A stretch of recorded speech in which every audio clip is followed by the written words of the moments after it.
In the exercise using the model downloader, you spend a little bit of time considering which model to use given certain tasks. I want to talk a little bit more on this, as well as the inverse. Given a model, what are some additional applications you could build, perhaps unrelated to the original intention? This will be a little high level, and it's not necessarily the case there is an exact answer.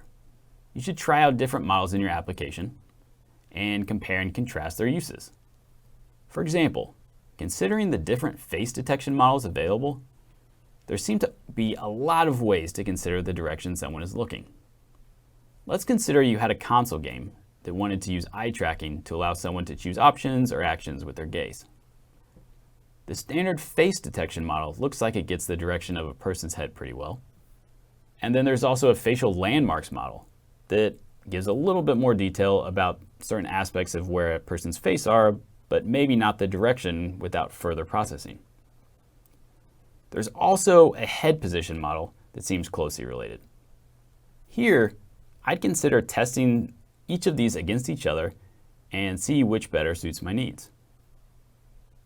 Note that these models are actually only tracking head position and not gaze, so there may actually be an even better model out there to fit here.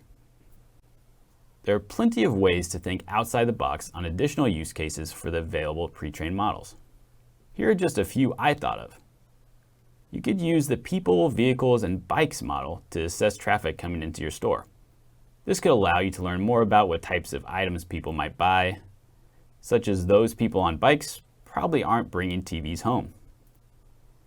It could also inform you about changes needed to your parking lot to allow for more bike or motorcycle parking. The pedestrian attributes model could be used to identify the potential for altercations amongst rival sports fans with different jerseys, allowing security to step in ahead of time. The human pose estimation model could be used for a wide variety of augmented reality apps, whether trying on clothes or even showing your friends around you dressed up as warriors for a video game. It could even be used in physical therapy to see the range of motion of an injured limb.